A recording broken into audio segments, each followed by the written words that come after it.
Se você não sabe quem é o Gareth Evans, está perdendo aí um dos grandes diretores de ação dessa geração.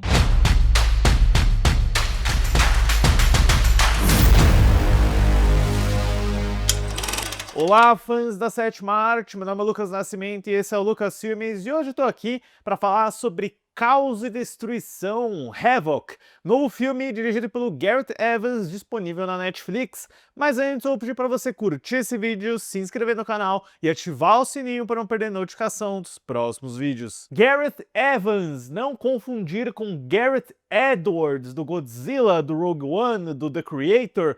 O Gareth Evans é um cineasta do país de Gales que você provavelmente se conhece, né? É pelo The Raid, Operação Invasão de 2011, que foi um dos filmes de ação mais revolucionários dos últimos tempos, com toda certeza. É um filme que jogou uma luz, acho que meio que global, todo mundo começou a prestar atenção pro cinema de ação da Indonésia, tipo de luta e arte marcial que eles usam nesse tipo de produção. Apesar do Gareth Evans não ser tailandês, ele é galês, ele conseguiu levar uma grande variedade de artistas de ação marciais da Indonésia, de diversas partes da Ásia, a fazer sucesso em Hollywood, a literalmente ser copiado no ano seguinte pelo Dredd, lá do Alex Garland, que é basicamente a mesma história da Operação Invasão, mas com o Juiz Dredd, mas que é um ótimo filme também, né? Um dia eu falo aqui sobre Dredd. É aquele filme lá, se você não conhece, onde um grupo de policiais vai fazer uma batida num prédio, só que o prédio inteiro é dominado por traficantes, por combatentes, por bandidos, aí é porradaria do início ao fim. E aquele filme, né, o sucesso do The Raid, garantiu uma continuação uns anos depois, e a entrada do Gareth Evans em Hollywood em produções de língua inglesa, como foi o caso da série Gangs of London para a AMC, onde ele dirigiu alguns episódios, ajudou a criar o projeto também, e o filme de ação Apóstolo de 2018, até ele chegar em 2021 com um acordo de exclusividade com a Netflix, onde ele já teria aí o projeto do Havoc, que é um roteiro original dele, que teria o Tom Hardy como estrela e filmagens no próprio país de Gales. Seria uma das maiores produções a atingir o país europeu, e as filmagens de fato acontecem de julho até outubro de 2021. Isso aí, Havoc foi regravado todo em 2021, e depois do filme ser montado e editado, o processo de pós-produção em 2022, o Gareth Evans sente que ele precisaria de uma semana de refilmagens para afinar alguns pontos da história, amarrar algumas pontas soltas. Porém, né, isso foi o que eu encontrei em entrevistas, foi o que eu li por aí, foi extremamente difícil bater a agenda do elenco inteiro, de todos os atores e atrizes ali. Some aí em 2023 a greve do Sindicato dos Atores, a greve do Sindicato dos Roteiristas. O Gareth Evans só conseguiu fazer essas refilmagens em 2024. 3 anos depois da fotografia principal, para o filme sair só agora em 2025, 4 anos depois que ele foi filmado. Nós que fazemos curtas independentes e ficamos preocupados do tipo, nossa, eu gravei um curta no ano passado e ainda não saiu. O Gareth Evans gravou esse filme há 4 anos atrás, ele tá saindo só agora, então alguma coisa deve ter acontecido também, né? Não é só a agenda que vai fazer você ter um gap aí de 4 anos entre fotografia principal e reshoots. Enfim, eu tenho até algumas teorias, né, vendo algum trabalho de efeito visual do filme, mas Caos e Destruição, né, um título muito genérico aí em português, tá disponível na Netflix. É um filme de 95 minutos que tem um único objetivo: entreter você com porradaria, ação, gore, tiros. Resultado do que ele se propõe é bom, eu gostei, eu achei melhor do que estavam vendendo, melhor do que eu ouvi falar, pra ser sincero. É basicamente um filme brucutu, meio que o Liam Neeson faz, só que com o toque brutal do Gareth Evans, que, né, apesar de não ser o melhor trabalho de ação dele, ainda é um resultado muito impressionante. A história do filme segue o policial atormentado Walker, vivido por Tom Hardy, que precisa encontrar e proteger o filho de um político influente, vivido por Forest Whitaker, após seu envolvimento em um conflito com uma gangue chinesa local. Basicamente é uma historinha, sabe, e o que me agrada nela, né, o roteiro é do Gareth Evans também, é que ela tem várias camadas, tem vários personagens, tem várias subtramas, vários personagens com intenções próprias que vão se cruzando, e eu achei tudo bem feito, na real, sabe? Apesar de ser meio formulaico, de ter todos os clichês que você pode imaginar, não é aquele tipo de filme que tá tentando parecer inteligente ou complexo demais, sabe? E eu fiquei surpreso em o quão coerente é a história, em quão fácil é de seguir, o tudo que tá acontecendo com esses personagens. Porque eu acho que você tá num filme de gênero, sabe? Num filme que tá se assumindo como B,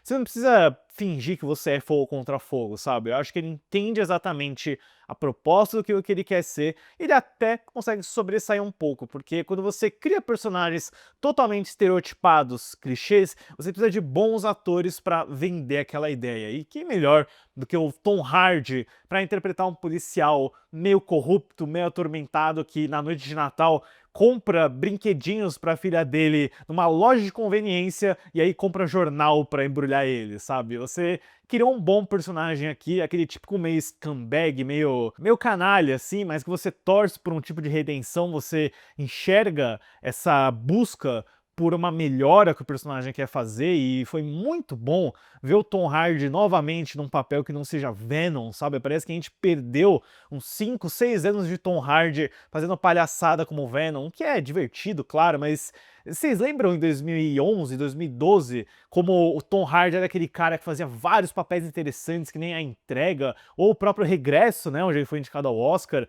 Esse Tom Hardy acho que tá voltando, hein? A trilogia do Venom acabou, agora ele pode voltar a se encontrar com os papéis, assim, mais divertidos, mais desafiadores, e o Tom Hardy é literalmente a melhor coisa do filme, né? Ele conduz a história inteira, ele é carismático, ele é bruto, ele é meio estúpido em alguns momentos da história também.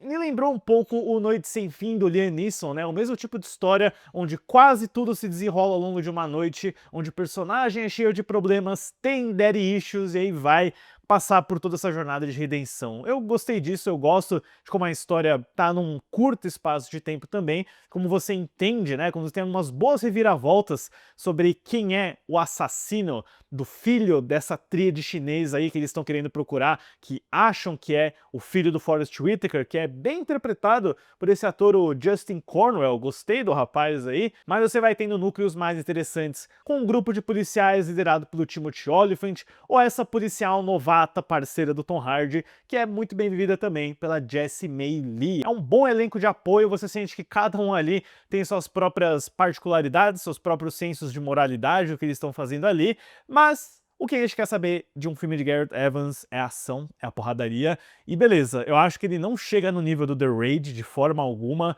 o The Raid é um nível muito absurdo, né, e o que atrapalha o Havoc, na minha opinião, é o uso de CGI, sabe, a primeira cena de ação do filme é uma perseguição de caminhão, onde eles estão tentando roubar um caminhão de carregamento de drogas, e você, parece que a cena inteira é feita no Sin City do Robert Rodrigues, sabe, os carros são totalmente digitais, a estrada é virtual, não tem peso nas ações ali. Em alguns momentos assim, de carro principalmente, você vê um uso muito pesado de computação gráfica que não é convincente, na minha opinião. Eu até suspeitaria que as refilmagens incluiriam essas cenas aí, porque elas estão em um outro tipo de filme. Ele é bem mais artificial, sem peso, mas quando a gente tem porradaria, luta e tiroteio, a situação é um pouco melhor. O Gareth Evans, ele é muito intenso, a câmera dele é muito nervosa, então às vezes você se perde um pouquinho na geografia, no espaço da ação, mas o que garante aqui é o gore, é o sangue, é o nível de som das metralhadoras, das armas de fogo,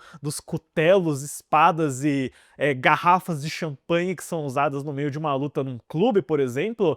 Tudo isso é muito legal, me animou, eu gostei, é quase como se estivesse jogando um videogame super intenso, e às vezes você se perde um pouquinho na ação, com toda certeza, mas eu fiquei impressionado, assim, com a brutalidade, na forma como alguns personagens que você não esperaria que fossem morrer, morrem de forma muito chocante, e no que diz respeito aí à era pós-John Wick do cinema de ação, onde todo mundo tenta copiar o estilo de coreografia da saga do Keanu Reeves, o Gareth Evans tem um estilo muito particular no que ele faz com coreografia, mas eu fiquei muito satisfeito e surpreso em ver que a referência que ele pega do John Wick é pela bela fotografia, pelo neon, pelas cores, pelas luzes artificiais, um bom trabalho de fotografia aí do Matt Flannery, na minha opinião, um dos filmes que parece que conseguiu driblar o filtro da Netflix. Ele tem a linguagem e a característica de um filme do Gareth Evans, aquele grão sujo, as cores vibrantes na noite. Não é uma noite lavada, graças aos céus, dá pra enxergar e acompanhar tudo que acontece aqui. Na a intensidade que o Gareth Evans te permite. Eu acho que assim, é um bom trabalho de ação com toda certeza, ele vai te manter bem entretido, mas às vezes você vai se perder um pouquinho, sabe? Não é como num filme de John Wick, por exemplo, onde você tem a ação super limpa, você consegue acompanhar tudo e ficar impressionado. Aqui é algo muito mais brutal, então, com exceção de umas tomadas de CGI que são bem vergonhosas, eu acho que a ação te prende, te envolve, mas eu fiquei até surpreso em o quão eu tava me importando com os personagens. Eu acho que por conta do Tom Hardy, da trama que ele conseguiu criar aqui, que não é das mais inovadoras, mas ela é muito sólida e bem feita. Eu acho que se não tivesse esse bom trabalho de roteiro, né, esse trabalho eficiente de texto, aí talvez eu estaria me perdendo, não ligando tanto pra ação. Mas eu acho que eles conseguiram achar um bom equilíbrio dos dois elementos. E o filme tem 95 minutos também, eu acho que é uma boa pedida, eu acho que ele vai te entregar exatamente o que você quer, mas fica aí, pelo menos, essa constatação de que o Tom Hardy dos anos 2010 pode estar voltando, e isso me deixa bem animado. Pra Caos e Destruição, eu dou uma nota 7. Deixe nos comentários depois o que vocês acharam de Caos e Destruição e o que vocês acham do trabalho do Gareth Evans. Eu confesso que eu nunca assisti a série Gangs of London, que o pessoal fala super bem. Eu acho que eu deveria correr atrás dela logo. E é curioso como ele literalmente estava fazendo Gangs of London enquanto ele esperava os reshoots do Havoc, né? Ainda, a gente ainda precisa saber mais sobre por que demorou tanto para refilmar esse projeto aí. Certo, pessoal? Obrigado pela visita e até a próxima sessão.